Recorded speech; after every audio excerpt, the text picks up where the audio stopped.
जय हिंद, नमस्कार दोस्तों, एक बार फिर से आपका स्वागत है। और आज जो हम विश्लेषण करने जा रहे हैं वह उपन्यास, उस उपन्यास का नाम क्या है? उस उपन्यास का नाम है मैला आंचल। मैला आंचल जो है वह लिखा गया है फणीश्वरनाथ रेणु जी के द्वारा। और इसमें क्या है, इसमें हम देखेंगे इसकी कथा वस्तु, प्रमुख पात्र, विषय वस्तु क्या क्या है, आज में प्रासंगिकता क्या है। इसके साथ ही हम यह भी देखेंगे कि यह किस हद तक अनिवार्य है आज के समय में, किस प्रकार से यह आम जनमानस को प्रभावित करती है। और उस समय जब लिखी गई 1954 में, यह 1954 में प्रकाशित है, तो उस समय यह किस प्रकार से प्रभावित किया था और आज के युग में किस प्रकार से प्रभावित करेगी, इस पर भी चर्चा करेंगे। प्रमुख पात्र, कथा वस्तु, समीक्षा, उसी के साथ फिर अंत में हम देखेंगे मतलब जो सबसे महत्वपूर्ण इस आज के वीडियो का है, जनरली सभी वीडियो का रहता है, वह यही पक्ष है कि हम देखेंगे प्रमुख पंक्तियाँ। तभी तो समझ में आ गया कि उसमें क्या है। वैसे तो है बहुत बड़ा है, 200-300 पेज का, लेकिन उसकी समीक्षा को हम 2-3 पेज में करेंगे, तो इसमें तो आपको 2-3 पेज भी इतना लंबा नहीं लगना चाहिए। तो आइए चलते हैं, देखते हैं। मैला आंचल यह फणीश्वरनाथ रेणु का सर्वाधिक प्रसिद्ध व महत्वपूर्ण उपन्यास है। इसमें पूर्णिया जिले के मेरीगंज, पूर्णिया जिला कहाँ है? बिहार के, आप जानते हैं कि सबसे ज़्यादा गरीब कौन सा है? गरीब बिहार ही है। बिहार सबसे ज़्यादा गरीब राज्यों में से एक है, या फिर सबसे गरीब भी आप कह सकते हैं, जो कि डाटा में निकल के आया है। तो पूर्णिया जिले के मेरीगंज गांव के विस्तृत तथा समग्र कथा इस प्रकार कही गई है कि अंचल ही नायक बन गया है। इसमें जो कहा गया है, एक आंचलिक उपन्यास है, और इसमें जो बताया गया है वह पूरा अंचल ही इसका नायक है। हालांकि इनमें उद्देश्य अंचल की समस्याओं को प्रकाशित करने का ही रहा है। हालांकि उद्देश्य रचना प्रक्रिया में घुला हुआ है, ऊपर से चिपका हुआ नहीं है, उसमें घुल गया, चिपका नहीं है।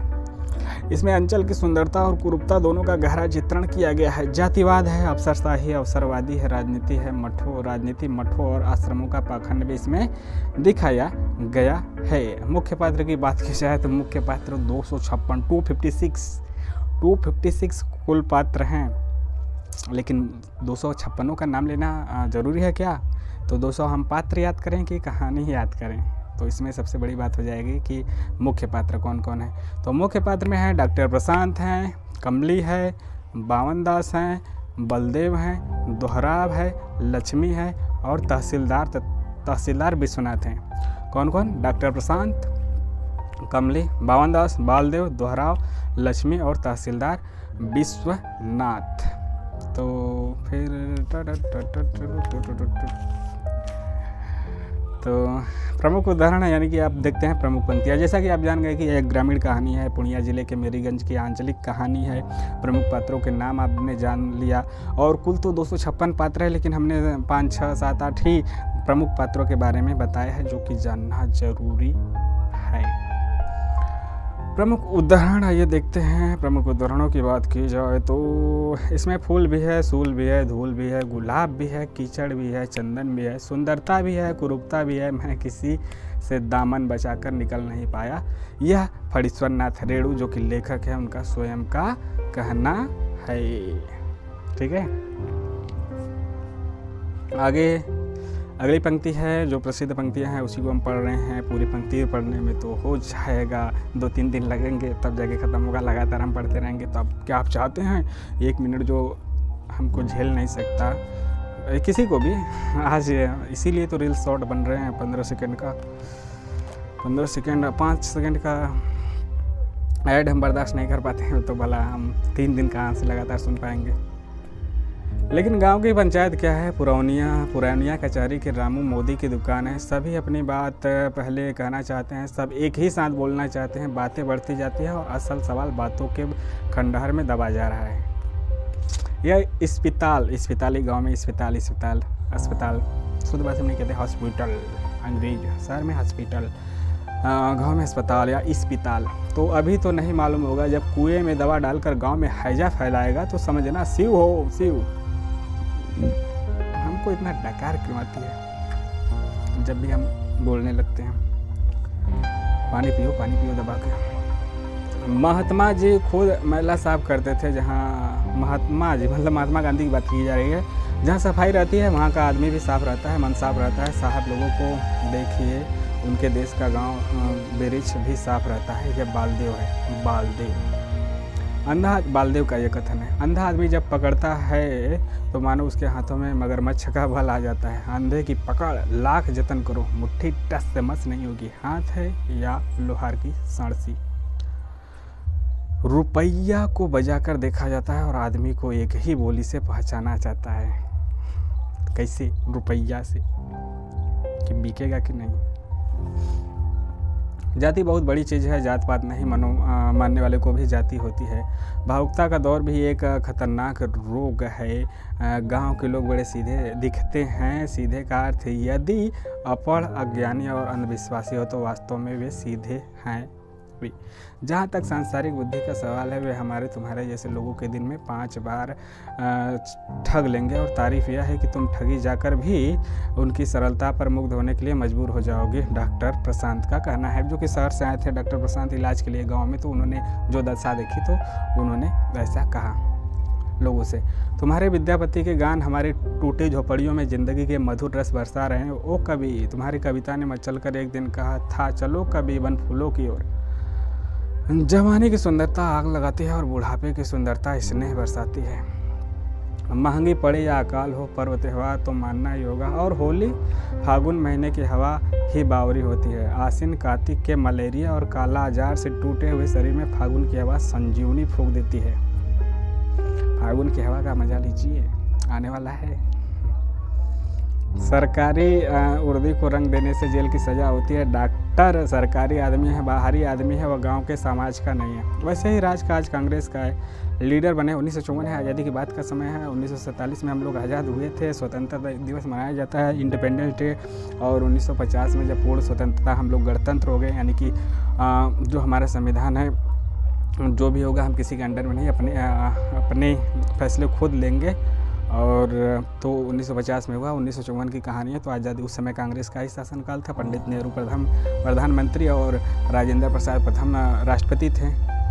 सरकारी उर्दू को रंग देने से जेल की सज़ा होती है। डॉक्टर सरकारी आदमी है, बाहरी आदमी है, वह गांव के समाज का नहीं। वैसे ही राज आज कांग्रेस का है। लीडर बने हैं सभी कल के गीदड़, जोगी जा रे सरारा।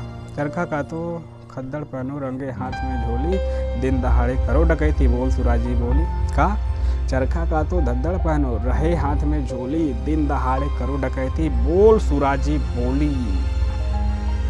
गावत गांधी राम मनोहर चरखा चलावे बाबू राजेंद्र मतलब राजेंद्र प्रसाद गांधी, मतलब कि महात्मा गांधी की वाली बात हो रही है।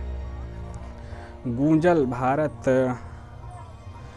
अमराई रे होरिया आई फिर से, वीर जमा हिरसान हमारो। जयप्रकाश जैसा भाई, जयप्रकाश नारायण की बात कर रहे हैं। सब बिहार के तो हैं, सब मतलब जवाहरलाल नेहरू अपने इलाहाबाद के हैं। बाकी तो राजेंद्र प्रसाद और जयप्रकाश ये सब वहीं के हैं।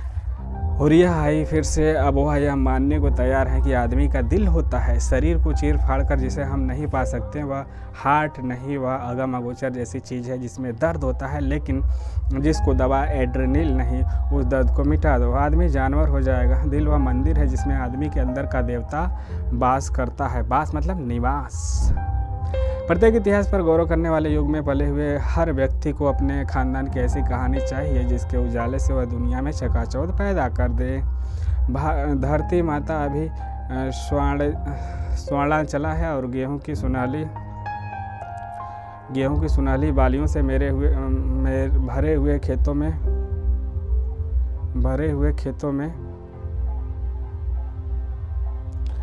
पुरवैया हवा लहरें पैदा करती हैं। सारे गांव के लोग खेतों में हैं, मानो सोने की नदी में कमर भर सुनहले पानी में सारे गांव के लोग क्रीड़ा कर रहे हैं।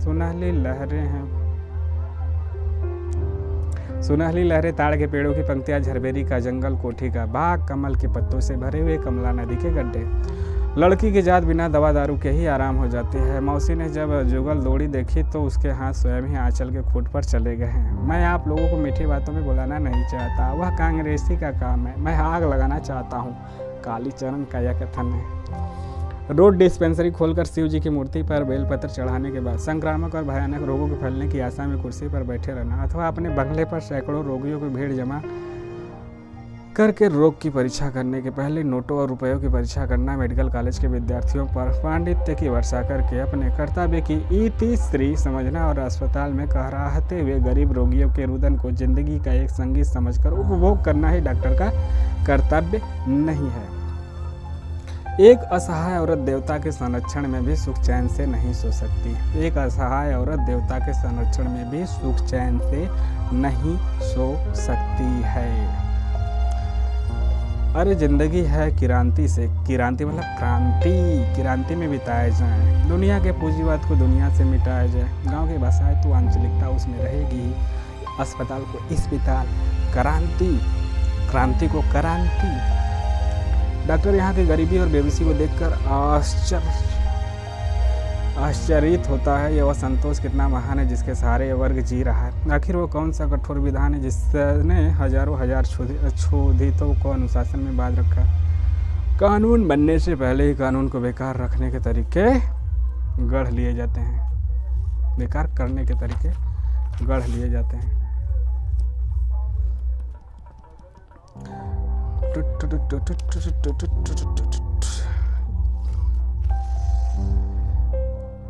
क्या करेगा वह संजीवनी बूटी खोजकर, उसे नहीं चाहिए संजीवनी। भूख और बेबसी से छटपटाकर मरने से अच्छा है मैलेग्नेंट मलेरिया। भूख और बेबसी से छटपटाकर मरने से अच्छा है मैलेग्नेंट मलेरिया से बेहोश होकर मर जाना। सही बात है। तिल तिल कर घुल घुल कर मरने के लिए उन्हें जिलाना बहुत बड़ी क्रूरता होगी। सुनते हैं महात्मा गांधी ने कष्ट से तड़पते हुए बछड़े को गोली से मारने की सलाह दी थी। वह नए संसार के लिए इंसान को स्वच्छ और सुंदर बनाना चाहता था।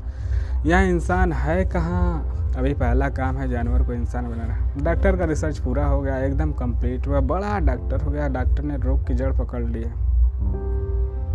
गरीबी और जहालत इस रोग के दो कीटाणु। यहाँ का आदमी जीकर करेगा क्या? ऐसी जिंदगी पशु से भी सीधे है, पशु से भी सीधे है ये इंसान, पशु से भी ज़्यादा खूंखार है ये पेट। यही इनकी बड़ी कमजोरी है। मौजूदा सामाजिक न्याय विधान ने इन्हें अपने सैकड़ों बाजुओं से जकड़ कर ऐसा लाचार कर रखा है कि चू तक नहीं कर सकते। फिर भी ये जीना चाहते हैं और जी के रहेंगे।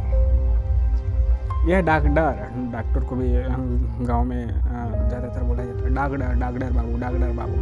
तो डॉक्टर तो सुनते हैं कि जर्मन वाला का आदमी है। ज्योतिकी जी ठीक ही कहते थे, जर्मन वाला का CID है यह डॉक्टर। यहाँ के लोगों को सुई भोंक कर कमज़ोर करने का काम करता है। मतलब ऐसे हाथ से सुई डॉक्टर कैसे भोगल सही दम सुई भोगते हैं।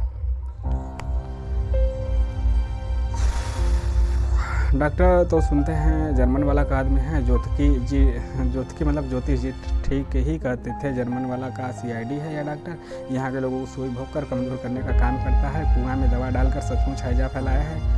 जर्मन वाला का एक पार्टी है यहाँ, कमसीन कम्युनिस्ट पार्टी सुनते हैं। कमसीन कम्युनिस्ट पार्टी, कम्युनिस्ट उसी पार्टी का आदमी है। नागर को एक बहुत बड़ा गवाह बनाया गया है। दोनों देश वालों ने नागर नदी की सीमा रखा है। एक किनारा हिंदुस्तान, दूसरा किनारा पाकिस्तान। 52 ने 2000 देशों की हिंदुस्तान और पाकिस्तान की ईमानदारी को, इंसानियत को बस 2 डेग में ही नाप लिया। बावन दास इसी का एक पात्र है। नागर नदी के बीच में पहुंचकर पाकिस्तान के पुलिस अफसर साहब ने कहा, नदी में ही डाल दो इसकी झोलवी को, उस पार दरख्त से लटका दो जल्दी।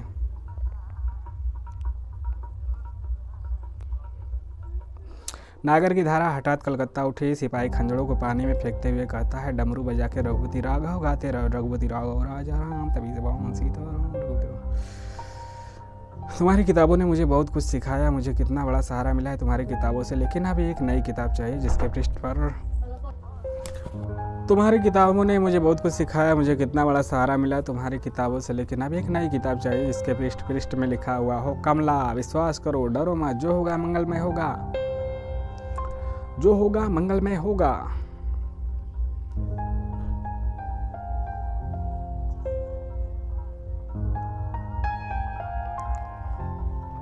लेबोरेटरी, विशाल प्रयोगशाला, ऊंची 4 दीवारी में बंद प्रयोगशाला, साम्राज्य साम्राज्य लोभी शासकों की संगीनों के साए में वैज्ञानिकों के दल खोज रहे हैं, प्रयोग कर रहे हैं। गंजी खोपड़ियों पर लाल हरी रोशनी पड़ रही है। मारात्मक विध्वंसक और सर्वनाशा शक्तियों के सम्मिश्रण से एक ऐसे बम की रचना हो रही है जो सारी पृथ्वी को हवा के रूप में परिणत कर देगा। एटम ब्रेक कर रहा है मकड़ी के जाल की तरह। चारों ओर एक महाअंधकार, सब वाष्प, प्रकृति पुरुष, अंडपिंड, मिट्टी और मनुष्य के शुभ चिंतकों को छोटी सी टोली अंधेरे में टटोल रही है। अंधेरे में वे आपस में टकराते हैं। वेदांत वेदांत वेदांत भौतिकवाद, सापेक्षवाद, मानवतावाद, हिंसा से जर्जर प्रकृति रो रही है। विधाता की सृष्टि में मानव ही सबसे बढ़कर शक्तिशाली है, उसको पराजित करना असंभव है। प्रचंड शक्तिशाली बमों में भी नहीं पागलों, आदमी है, गिनी पिंग नहीं। सवारी ऊपर मानुष सत्य है, सबसे ऊपर मानुष सत्य है। यह प्रशांत का चिंतन है। प्रशांत मतलब कि जो डॉक्टर आया है, सर्च वही है। आखिरी पंक्ति की तरफ हम बढ़ चुके हैं। आखिरी पंक्ति है, कलीमुद्दीनपुर घाट पर चेथरिया पीर में किसी ने मानत करके, मतलब मनौती मान के एक चिथड़ा और लटका दिया। मान लिया कि भगवान, हे भगवान ये अच्छा हो जाएगा तो हम यह मनौती करेंगे। तो यह महिलांचल का कथावस्तु, कथा सार, विषय वस्तु, प्रमुख पात्र, प्रमुख पंक्तियाँ समाप्त हुई। समीक्षा आपको कैसा लगा जरूर बताइएगा। मिलते हैं नए वीडियो के साथ, नए कहानी, नए उपन्यास के साथ, उसकी समीक्षा के साथ। तब तक के लिए जय हिंद, जय भारत। आपको कैसा लगा? अच्छा लगा तो लाइक, शेयर, कमेंट के साथ सब्सक्राइब करना ना भूलें। जय हिंद।